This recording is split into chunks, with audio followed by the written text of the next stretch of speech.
blizzard of personnel announcements for key roles in the next administration, one name is at the center of growing debate on both sides of a political divide. Matt Gaetz, who Donald Trump wants as his attorney general, would, if confirmed by the Senate, become the nation's top cop. But there is the matter of a now closed House ethics investigation of Gaetz concerning allegations of sexual misconduct and illicit drug use, which he denies, but that has some lawmakers arguing for the release of the investigative report.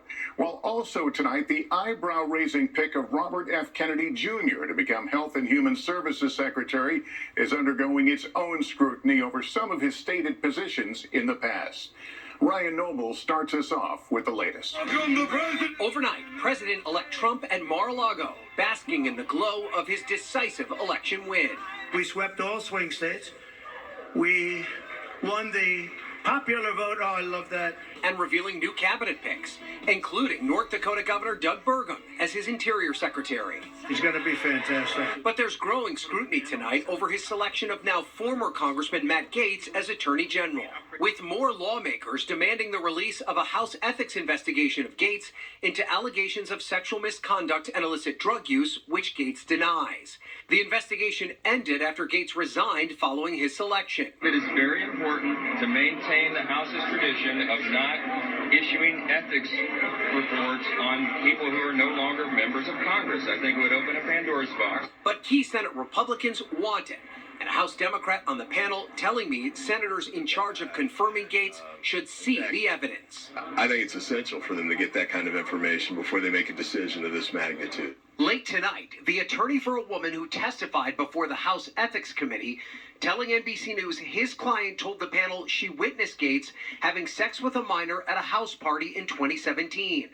A spokesperson for Gaetz responding to the claim saying Merrick Garland's DOJ cleared Matt Gaetz and didn't charge him. Are you alleging Garland is part of a cover-up? And there's also new fallout tonight over Trump's pick of Robert F. Kennedy Jr. for Health and Human Services Secretary. If you like health and if you like people that live a long time, it's the most important position. RFK Jr. Bobby? Kennedy says the food and pharmaceutical industries have too much power over the FDA, but has sparked backlash for promoting debunked theories linking vaccines to autism. He recently spoke to NBC's Vaughn Hilliard. I'm not going to take away anybody's vaccines. I've never been anti-vaccine. Tonight, some Republican senators seem open to voting yes. Putting him at the Department of Health and Human Services and to enact this Make America Healthy Again agenda, I think makes a lot of sense. But the growing list of provocative picks, leaving the possibility of a nominee falling short in a confirmation vote. And Republicans are warning the Gaetz pick could already be in trouble. But the new Senate Republican leader said he is open to approving nominees during a recess without a Senate vote. We also are not going to allow the Democrats to obstruct or block President Trump and the will of the American people. A move Democrats strongly oppose. How concerned are you about the possibility of recess appointments, particularly for someone like Matt Gaetz? I'm very concerned about it. It seems an end run around the confirmation process. And Ryan, there's also a new headline about Trump's defense secretary pick, Pete Hegseth. That's right. Police in Monterey, California say that Hegseth was investigated in 2017 for an alleged sexual assault after an event for Republican women.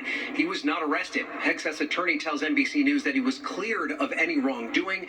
The Trump campaign added that Hegseth has vigorously denied any and all accusations. Lester? All right, Ryan Nobles, thanks. It's not just Matt Gaetz. President-elect Trump also making other picks for the Justice Department, including his current defense lawyers. Laura Jarrett is here. Laura, you have some new reporting on moves being made. Yes, Lester, despite all these warnings from Republicans that Gaetz might not have the votes to get confirmed, President-elect Trump's pick for the number 2 spot at the Justice Department, his lead defense attorney, Todd Blanche, is moving full steam ahead, working with Gaetz to staff up more than a dozen roles within the Justice Department, according to sources familiar with the planning. Now, if confirmed, Blanche would have oversight over all federal prosecutors and could be acting attorney general if Gaetz fell through. Blanche is set to be joined at DOJ by another veteran prosecutor, Emil Bovey, who, along with Blanche, earned Mr. Trump's trust, successfully getting those federal charges wiped away very soon, and possibly now on the verge of getting his pending sentencing here in New York in that hush money case also off the table, Lester. Okay, Laura, thank you. Now to the security threats to President-elect Trump and our new reporting that Iran has told the U.S. it will not try to assassinate him. Andrea Mitchell joins us. Andrea, this came in a letter from Iran. That's right, Lester. In the message sent last month to the U.S. via Swiss diplomats, Iran said it would not try to kill President-elect Trump, a U.S. official tells NBC News. That follows the Biden administration's warning to Iran it would consider any threat against Trump an act of war. Just last week, the Justice Department charged Iranian agents with plotting to kill Trump before the election, even releasing photos of their weapons. Iran has vowed to retaliate against Trump and his national security officials for the assassination of Iran's General Qasem Soleimani in 2020. Top former Trump officials who helped approve the Soleimani killing still get around-the-clock security. Lester? Andrea Mitchell, thanks. In Georgia today, opening statements and disturbing new details as the trial got underway for the man accused of killing a young jogger on the campus of the University of Georgia. Priya Sridhar has more. At 9:12, tried to... Tonight, prosecutors revealing chilling details about how they believe Jose Ibarra murdered 22-year-old nursing student Laken Riley while she was out for a run in February. He went hunting for females on the University of Georgia's campus. And when Laken Riley refused to be his rape victim, he bashed her skull in with a rock. 26-year-old Ibarra is an undocumented migrant from Venezuela. The case has become a flashpoint for the national debate over immigration. The first day of the highly anticipated trial included testimony and body camera video from the police officer who discovered Riley's body. Only the audio was publicly shared. Prosecutors also played a 911 call they say Riley tried to make. County 911. And pointed to an array of digital evidence, including Riley's smartwatch, which tracked her until the moment her heartbeat was no longer detected. They say Ibarra's DNA was found under Riley's fingernails and his fingerprint on her phone. The defense today attacking the evidence and calling allegations of sexual assault speculation. The evidence that Jose Ibarra killed Laken Riley is circumstantial. And taking issue with how this case has become political. People have used this case for their own personal gain, financial gain, political gain. Earlier this year, Riley's dad told NBC News he's also frustrated his daughter's death became intertwined with politics. It makes me angry. I feel like, they're just using my daughter's name for that. She was an angel. Stand by. And Priya, we just heard from Laken Riley's father. He was in court today? That's right, Lester. He was, along with several other family members who were very emotional. There was no jury, though. That's because earlier this week, Ibarra waived his right to a jury trial, which means his fate and any potential sentencing will be in the hands of the judge. Lester? All right, Priya, thank you. We'll turn now to those scares in the air. Several terrifying incidents aboard planes, including severe turbulence and a flight ordered to climb fast to avoid a mountain. As Tom Costello tells us, it all comes ahead of the Thanksgiving travel rush. Panic at 36,000 feet. SAS Flight 957 Stockholm to Miami was west of Greenland when it hit severe turbulence. Passengers' cups and backpacks thrown about the cabin. As one engine shut down, the pilots guided the plane down 8,000 feet before restarting the engine. No significant injuries, but SAS says any plane that hits severe turbulence must be inspected upon landing.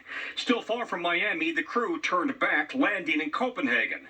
In Honolulu, the FAA says an air traffic controller ordered a departing American Airlines flight to climb fast to avoid a mountain after the crew failed to make a right turn fast enough. Turn right and expedite your climb through terrain and then turn right. American says the crew requested and received right turn clearance and complied with controller instructions. The crew was late making the turn, but they did not receive a ground proximity warning alert, so it says that they were well above the terrain at all times.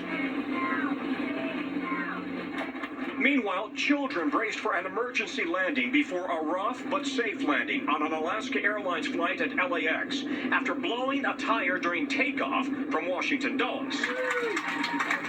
The scares come a week before the Thanksgiving rush kicks off, with airlines expecting to carry record numbers of flyers, paying higher prices and leaving few open seats. Lester? All right, Tom, thank you. Let's turn to those dangerous wildfires here in the drought-stricken Northeast, with tens of millions under alerts heading into the weekend, as others are already conserving water. Emily Aketa has that story. Smoke hovering over New York and New Jersey as firefighters make headway on the Jennings Creek fire. But officials cautioning the wildfire risk for more than 40 million remains. Forecasted 30-mile-an-hour winds could spark new flames this weekend, with crews from across the country now joining the fight. It's welcomed help amid an unrelenting fire season. Of the roughly 1,300 wildfires in New Jersey this year, nearly half